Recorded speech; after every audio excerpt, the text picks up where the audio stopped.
Welcome, ladies, to the Real Estate Investor Show, providing inspiration, strategies, and insight to empower women investors to live balanced and financially free lives. Now, here are your co-hosts, Liz and Andressa. Welcome back, ladies. This is Liz. And this is Andressa. Welcome back to the Real Estate Investor Show Mini-Sode edition, where we're all about sharing some tip or strategy or just awareness that's coming up for us. And you can bring in quickly, literally within 10 minutes, you can apply what we're talking about because so much is information that you just can't use. And we are all about no nonsense, getting to the point and doing it in a short time for all you amazing women that are on this journey with us. Right, Andressa? Yeah. And if you're taking the kids to school or if you're listening to us while you're at the gym, and if that's the only thing that you can do today to move the needle forward, this is it. You're going to accomplish in 10 minutes. And I wish I had this episode when I started and when Andressa started, because what we're going to do today is talk to you about the most important, literally the three most important lessons that we wish we knew when we started. And we have a combined experience of 27 years. We're very young, but 27 years of investing experience. So we're going to share those three things and give you ideas on how you can apply them today. Okie dokie. So Andressa, so we're talking about critical lessons, right? 27 years combined experience.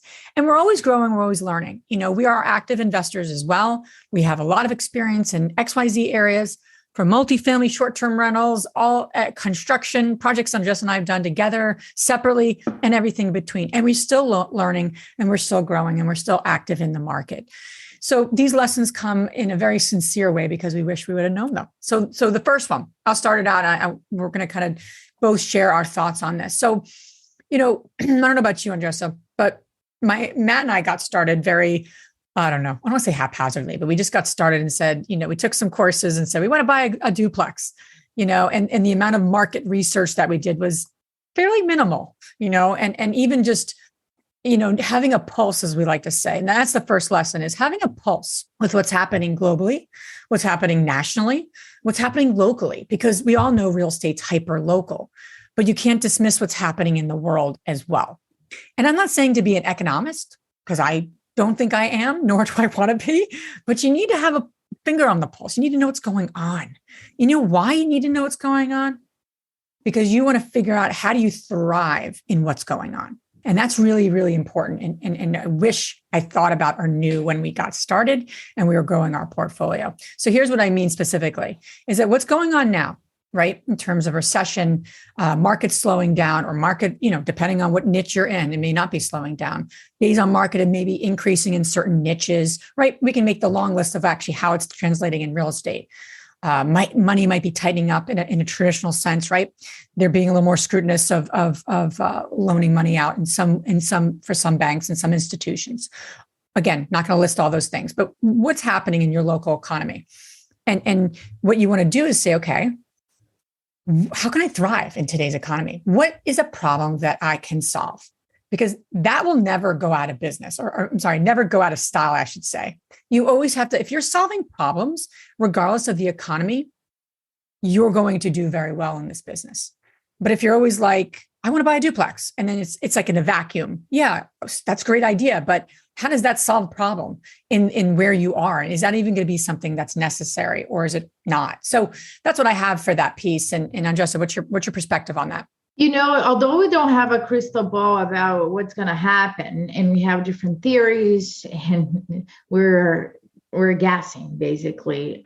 Of course, we're looking at numbers and tendencies, but we're also looking in the past and seeing past political changes and what the Fed did, what it didn't do. One thing that I can give it to you that we always look at, and even it's not the same, and we understand, okay, we're not comparing apples to apples, but we do like a stress test. Okay, how this area reacted during the last recession.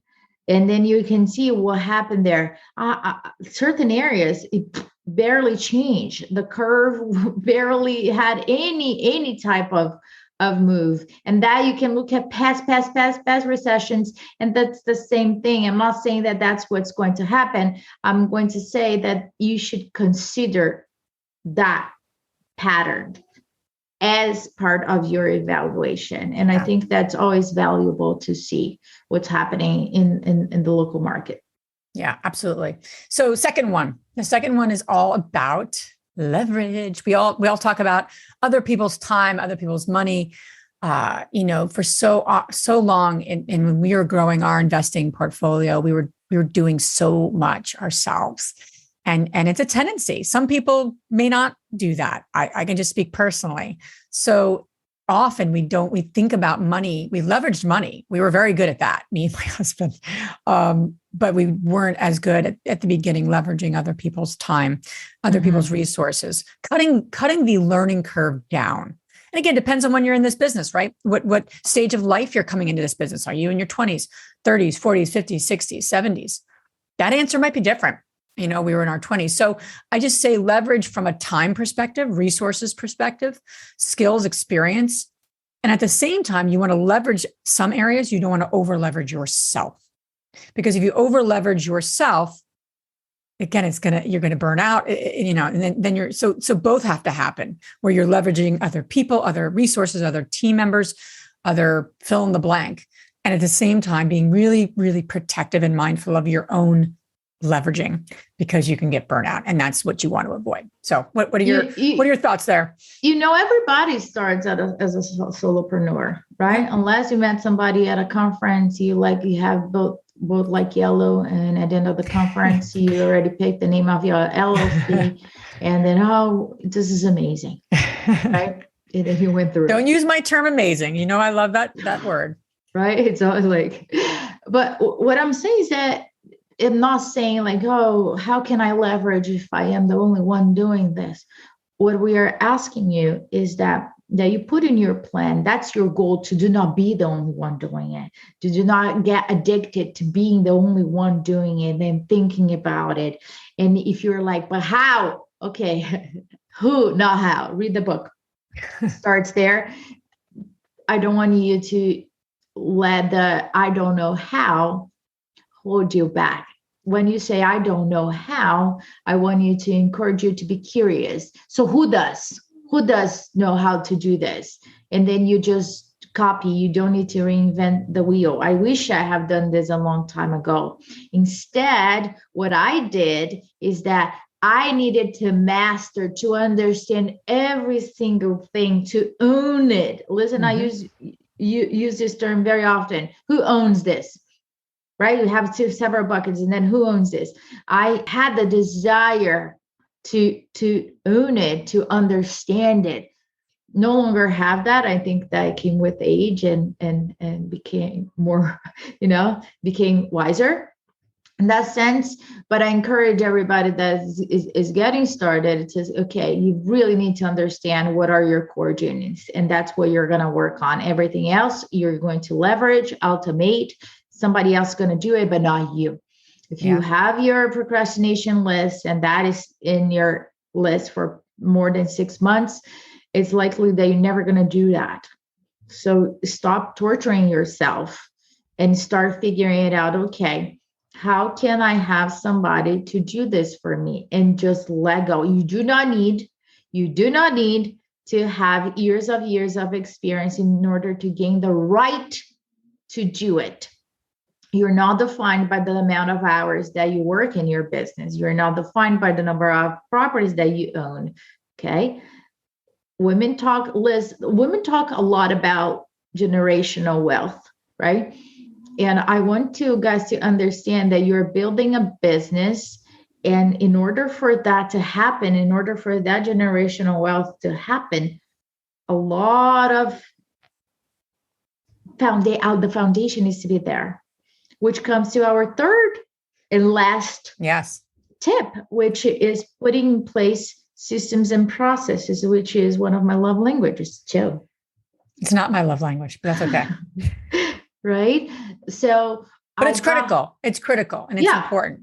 Right? And some people are like, oh, I can't even thinking about it. So I'm just going to put under the rug. It's just going to accumulate. And let me share with you what happened with me. I remember very vividly going to Home Depot and trying, I'm 5'4", right? 135 pounds, more or less, depending on the season. And imagine me trying to pick up a toilet and at Home Depot, literally, I was trying to You're a strong lady, so put it inside the cart, right?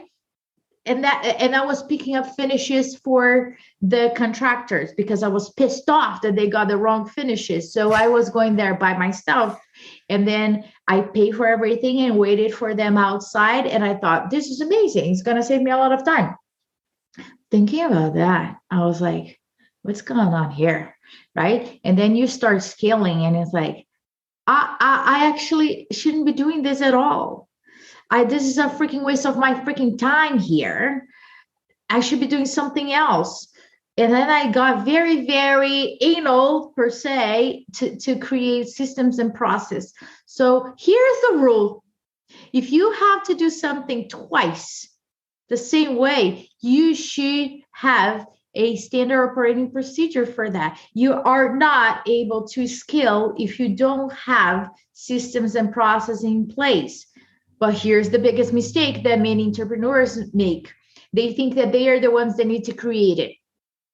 So if you haven't done it yet, if you know that that's not your thing, hire somebody that comes to you and can shadow and then can create and can even take it to the next level. And you don't need to organize your business. You don't need to clean your business before you hire that person.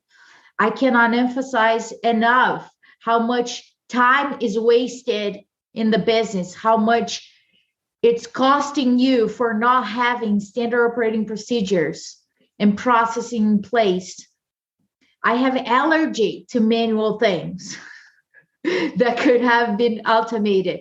I am not saying, and Liz will agree with me on this, I am not saying that human interactions can be automated at all levels. Absolutely not. But you really need to understand where you must have people in charge of it, and where are the places where it can be automated and you're not in it whatsoever. Get that out of the way as soon as possible. And I don't really care if you have one property, two properties, or hundreds or thousands. Get it in as soon as possible. Yes. And I would say for the people who are not naturally SOP process oriented, it's really helpful to A, find the who, to what Andres has said, but B, look for templates.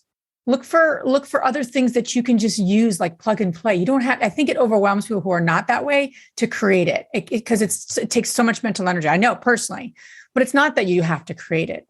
But can you find a template? There's so many templates for systematizing your rentals. I mean, we could give you a list of companies and processes to tap into. So don't do it alone. There's templates for you, and we hope you took something from these three things. Again, key is have a finger on the pulse, not just locally, but nationally. And then ask the question, how can I solve a problem in my community? And then insert maybe a real estate investing niche from there. 2 is leverage, and don't leverage everything. And then at the same time, don't ever over leverage yourself. And the 3rd is the power of processes, but you don't have to do it all yourself. So share with us what's coming up for you, what you got from today's mini Sobe. We love hearing from you. Honestly, we mean that sincerely. So tag us in the Facebook community. What did you learn? What are you doing? One thing. And that would make our day completely, right, Andressa? There we go. All right, ladies. Talk to you soon. Ciao. If you enjoyed this podcast and want to receive updates on our next interviews, go to our website, therealestateinvestor.com. There, you can subscribe to our show, become part of our investor community, and get updates on upcoming episodes. If you like our show, please share with other women who would benefit. And don't forget to leave us a rating on iTunes. We'd really appreciate it.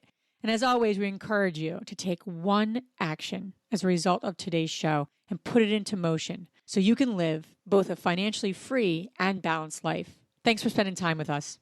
Ciao.